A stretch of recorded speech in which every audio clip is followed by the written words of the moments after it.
Hello there and welcome to Where's Wilmington. You know me, I'm Lisa Kapala-Egan.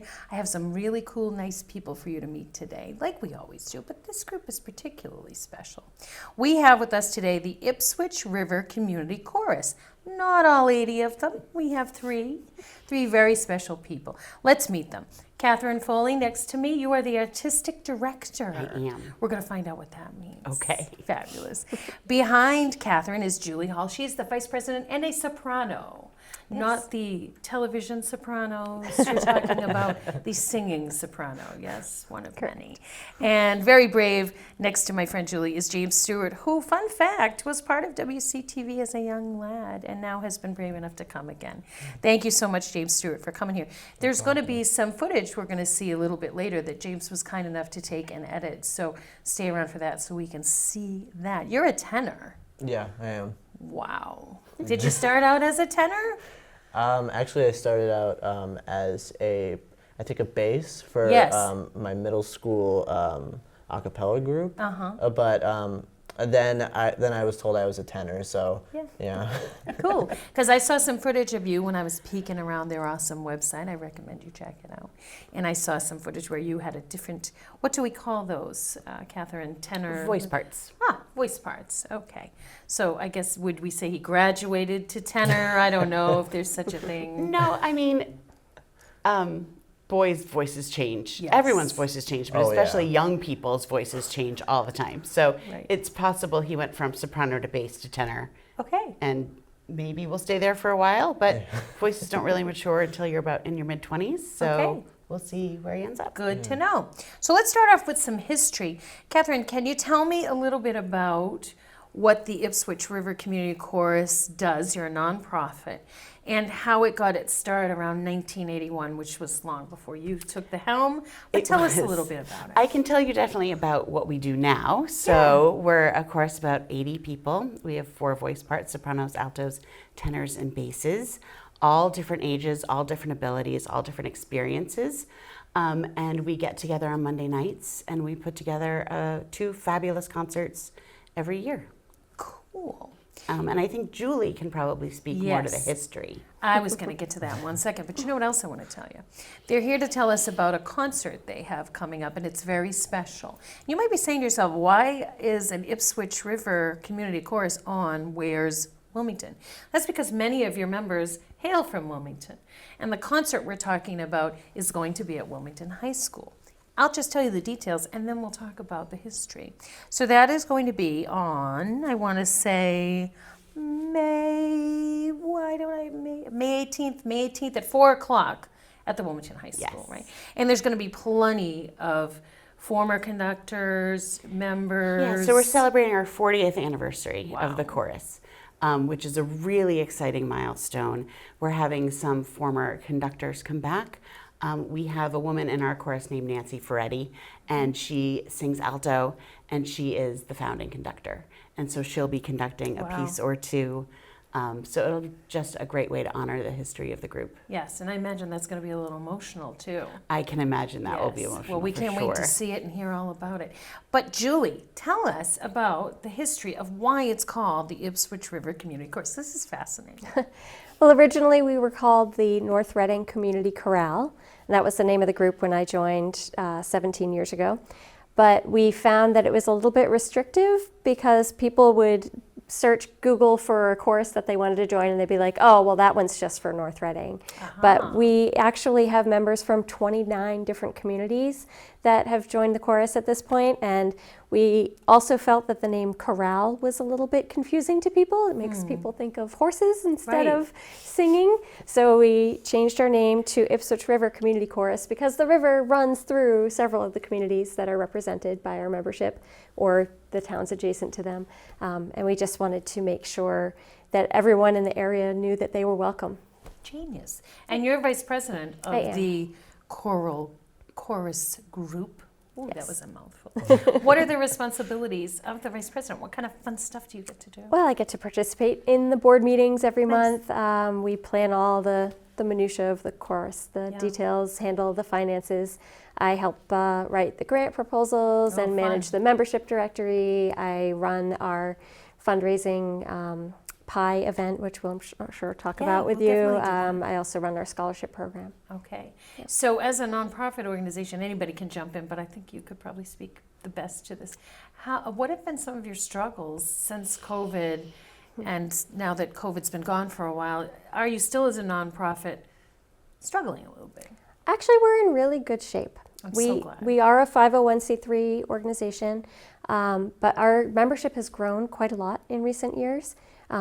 So we have more people coming to our concerts. We're having more participation in our fundraisers. So we're actually in really good shape. We're very fortunate. so glad That's to not hear the case that. for a lot of choruses. And you're from Wilmington? I am. Also. Yeah. Which is how nice that you're going to have the concert in your own hometown. I'm very excited. That is beautiful. I spend a lot of time at the Joanne Benton Auditorium. Yes. I'm very involved in the theater program here. So Excellent. we're excited to have my chorus to my other home. I love it. So back to you, Katherine. What does the artistic director do?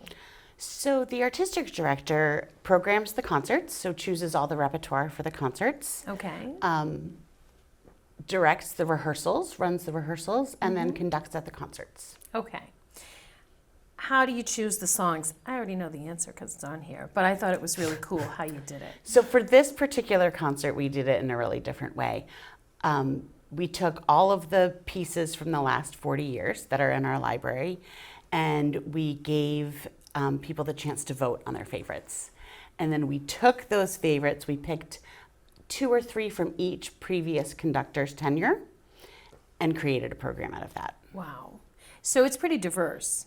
This is a very diverse program. We Right. have some show tunes from Broadway musicals. We have some classical pieces. We have a piece in French. We have the Our Father in Swahili, which was actually written, it's called Baba Yetu, and it was actually written for a video game soundtrack. Wow. So we have all sorts of wonderful pieces on this program. I'm really excited about it. Okay. So, instead of just talking about it, let's take a look at an amuse-bouche of what they do and how they practice, but you call it a rehearsal, right? James, you shot the footage we're about to see. Can you tell me a little bit about what that was like for you, shooting the rehearsal? Okay. Sorry. That's okay. So you went to the rehearsal. Did they know you Yeah. were coming?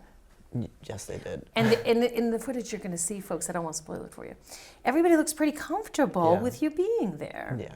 So you got some really good footage, and you also edited that too. Yeah, and a large part of that filming process also has to do with my mom, who's right over there. She's sitting off camera. Yeah, she helped a lot Miss with the Brooke, filming, thank you.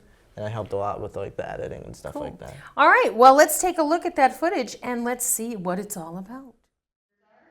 49.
It's not going to sound great, but it's really not going to feel good. And like your tongue just gets all choked up. Can we do that one more time? It was lovely. It was fun. You know all the notes, you know all the rhythms, you know the words.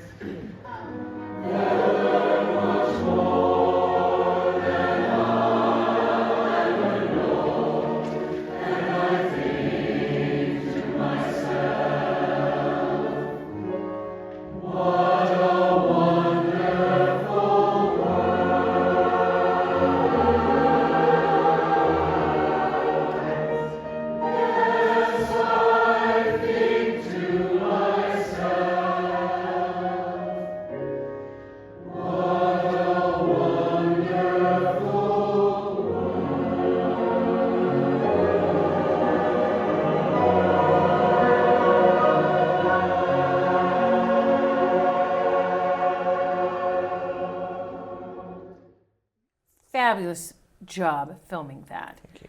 I can't imagine how long it took to edit that down. It wasn't bad. No, it's okay. And I like the way you added the titles Yeah. and the view that you got. What I can see from the footage that James so lovingly shot is that it's all different age groups. It is. It's very diverse. We have a great group of singers. We have people in their 70s and 80s. We have high school students like James. We have a number of other high school students. We have young professionals in their early 20s. We have young parents. We have really a really wide age range of people. What I noticed too is that some people are using iPads with the music, some people are using paper, and some people are just being themselves. So there's a place for everybody. There really is. One of the things I love about this group is that there are so many resources to help people learn their music. And one of them is that we have a member who puts all of the music online in PDF form. So if you want to use your iPad, you can, which means you can blow it up bigger if you need it to be bigger. You can make it brighter if you need it to be brighter. And we also put all of the accompaniments and each individual part online so that people can listen to them and help learn their notes. Right, because I would imagine the rehearsal doesn't just take place when you're together, you have to do it when you're apart as well. That is the hope. Yes, yes, crack that whip. James, when did you join this group and why did you do it? I think I joined about, I want to say 3 years ago, maybe. Okay, because you're a senior right now Yeah, at yeah. Wilmington High School, right? Oh, actually at Shawsheen Tech. That's Yeah. okay, that's where I went, so thrilled for you. So you're a senior at Shawsheen, Yeah. but you're pretty young to be involved in this with all the other things you're doing too. Why do you love it so much? Well, a huge part of it was because, so my mom had joined about, I think, 5 or 6 years ago, something like that, and I went to see their concerts a lot, and I remember seeing it and being like, "Oh, this looks really fun." Because I can't tell you the last time besides this I've ever been in like a choir. Right. And so so I went one rehearsal, and the director before Katherine, also Katherine does suck you in too, but but he really sucked me into it, and like I think that's I think as like the artistic director that helps kind of, that like you have these people who haven't done this in a while and you kind of suck them into this. Right, right. Make you feel more comfortable so Yeah. you want to do it. Yeah. Some of the music that is chosen, lovely music, Katherine, is a little bit out of your age range. How do you feel about learning about music history through what you're doing? Oh, I love it. I love learning about different pieces and stuff like that. It gives me a sense to learn about something that I don't know. Cool. Yeah. Yeah, I mean, everything old is new again in music and life, right? Yeah. Absolutely. Tell me, Julie, about the audition process. I'm There tricking you. Is no audition process. Isn't it the best news It's ever? so easy. Everybody show should up. join. And what made you join? I joined in 2008. I Okay. had just become a mom for the first time. Prior to that, I sang with Masterworks Chorale for about 8 years, and all through college and high school, and I've always been in a chorus. And when my daughter was born, my husband was also playing in an orchestra, and we both had rehearsals on the same night, and we didn't want to have a babysitter, so I started looking around for something closer to home. I'm from Wilmington, as you mentioned, so North Reading was very convenient, and my very first rehearsal, everybody was so warm and welcoming, and it was just such a comfortable, happy place to be. I've loved it Wonderful. ever since. And you can feel that if you go to the website and look at some of their productions that are on there, even if you look at the footage that James gave us, you can feel that warmth. It comes right through the screen. You can feel the connectedness. One of the things I want to applaud you on, Katherine, is the enunciation of your members. I was Oh my watching the goodness. song Wonderful World, which is on there, right? Right, Louis yep. Armstrong. And I was amazed at the perfect enunciation. I will report back. I'm serious. I will report back because we How do have a you- lot of conversations. How do you about do that? How do you do that?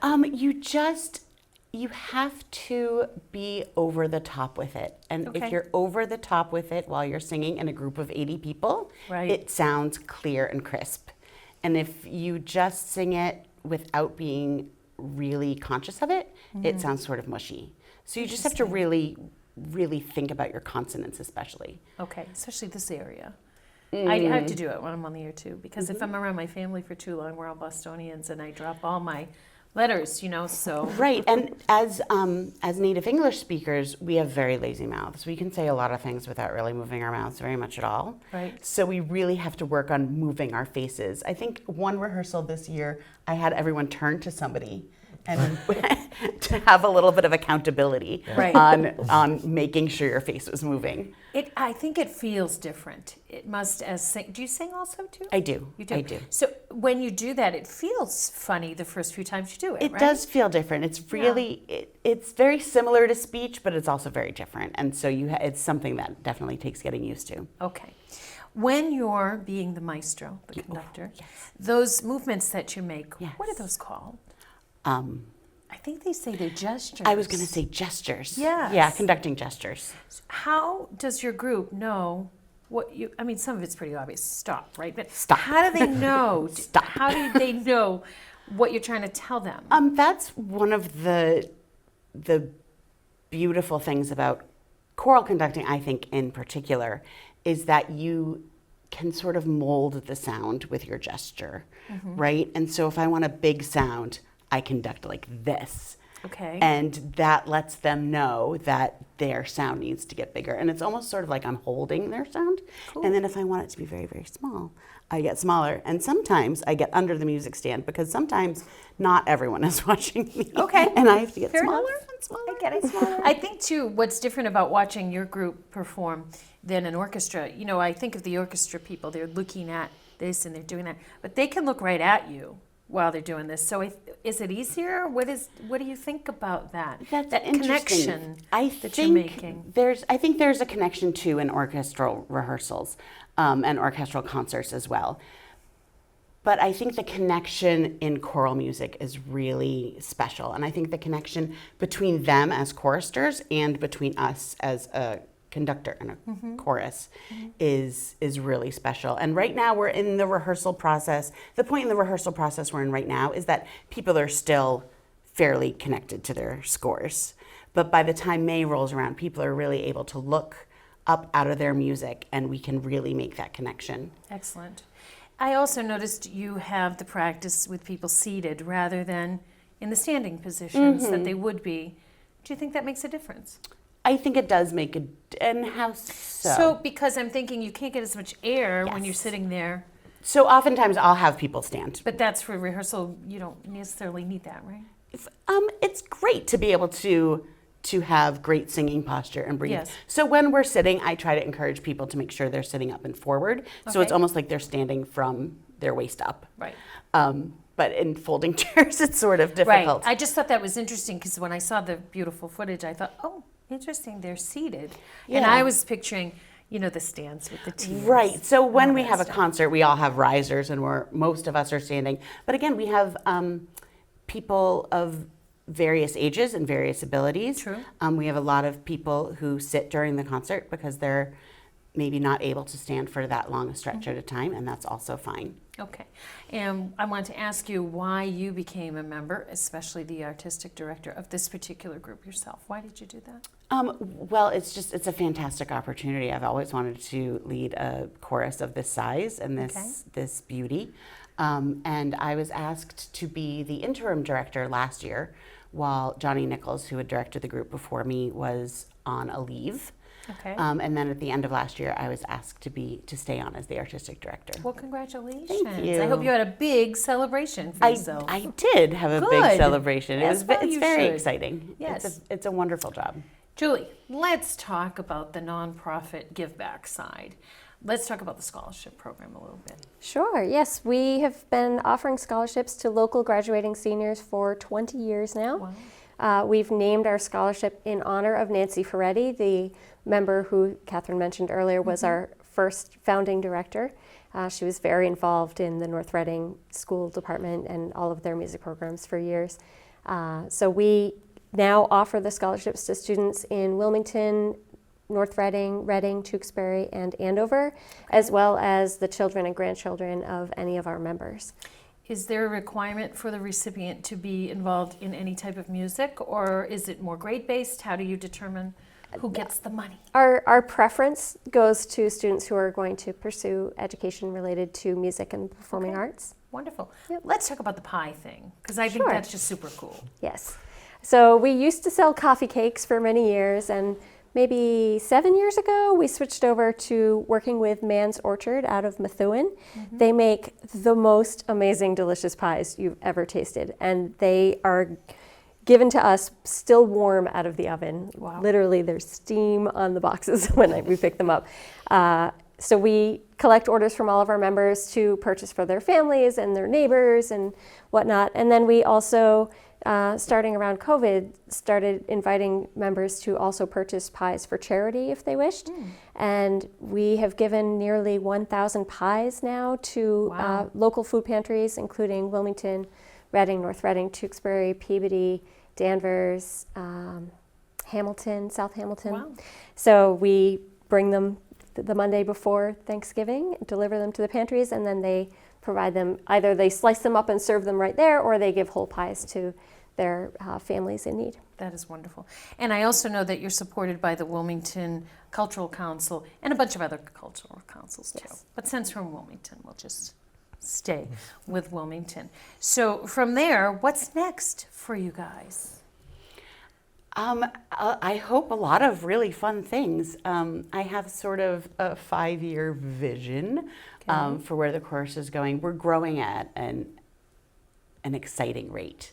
We have new members joining every cycle, right? So we have, there are 2 opportunities to join. You can join in the fall. We have open rehearsals for the first 2 or 3 rehearsals of the season.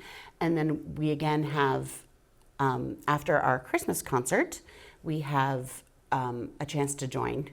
In January, we have a couple of open rehearsals where you can come and see if it's a good match for you. Okay. And so in the future, I'd love to grow even bigger, and I'd love to see more young people join. I'd love to see us go places. I'd love to take a tour. Okay. There are a lot of companies that offer tours. One of the really exciting things we did, and James can speak to this, last year, some of our membership sang at a concert in Lincoln Center. Oh, wow. And I would love to take the whole group there, but That James sounds can, nice. can. Yeah, I was going to ask you a little bit about what you would say to someone your age who might be thinking about joining, but let's also talk about the trip too. So it was this great trip where we met this world famous conductor named Mark Hayes, and I got to sing this new piece that had never been sung before in front of all of these people at Lincoln Center. And it was amazing just to be, because when are you ever going to do that again? True. Yeah. Hopefully amazing. soon. And what would you say to someone around your age who might think about maybe this is for them? What would you tell them? I'd say join. I Yeah. love that. Simple as that, right? Yes, you were next. I was going to get to you. I just wanted to comment that both of my daughters, I mentioned I joined the chorus because I had a baby. Yes. My baby is now in the chorus. Both of my Wow. babies are now in the chorus. Allie joined when she was a freshman, and Emily just joined this year as a That is freshman. amazing. Actually, Allie was in 8th grade. This is her 4th year. That's amazing. So we've been having all this fun talking about all this stuff, but the real reason you're here is for the May 18th concert. We're going to put the QR code for tickets up on the screen for you.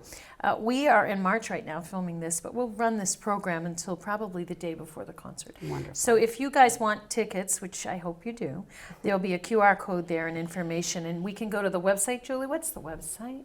Is it? Ipswich River Community Chorus.com. Yeah, I think .org? .org. .org.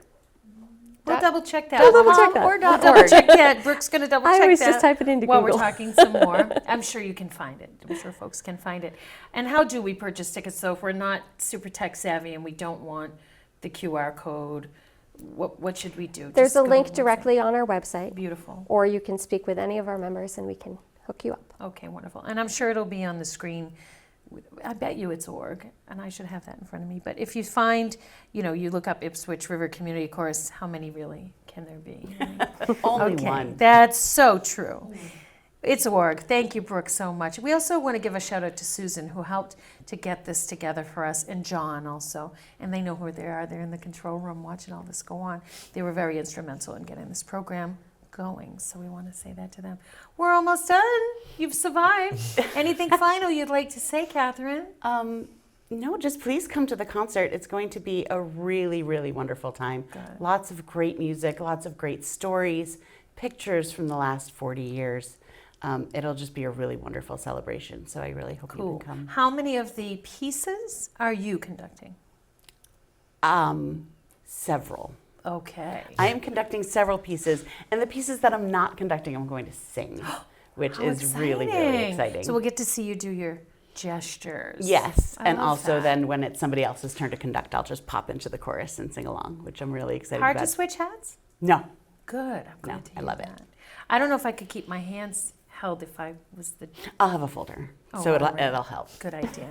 James, anything final you'd like to say to the town of Wilmington and beyond today about this? I would just say that that this choir really has given me a lot, not just as like a person, but just as to build my confidence up and kind of not be afraid to sing in front of all these people. Yeah. So, And yeah. now you're on national television too. I mean, that's pretty darn good, I right? never thought I'd get Look what this the far. chorus gave you. See, folks? Get singing. Julie, anything fun you'd like to tell us, nuts and bolts, or anybody you'd like to give a shout out to? Anything you think we missed today? I just want to reiterate what James said. It's such a pleasure to see these people every week and make beautiful music together. It's a different way to make friends and just express yourself. The concerts are really enjoyable. I love being able to sing with my kids. It's just a new way for us to connect outside of the How house. gratifying that And must they be. absolutely love being able to sing with real basses and tenors. Like cool. they don't sing in chorus at school, so they do the community chorus instead because they're Wonderful. busy with band and orchestra and Yes, all those and things. you have a musical family, so Very much. I'm sure there's lots of singing that goes on in the hall home. Absolutely. We didn't talk about the dolphins. Should we throw that in before we go? Sure. Let's do that. Real quickly. Everybody's So like, what does she mean? Well, my friend Katherine here is going to tell you. there is a movie playing right now at the New England Aquarium called Call of the Dolphins. Yes. And it was directed by the husband of one of our members and produced by the member, Christine Bird. And she approached me last year and said, do you think the chorus would be interested in being in the soundtrack?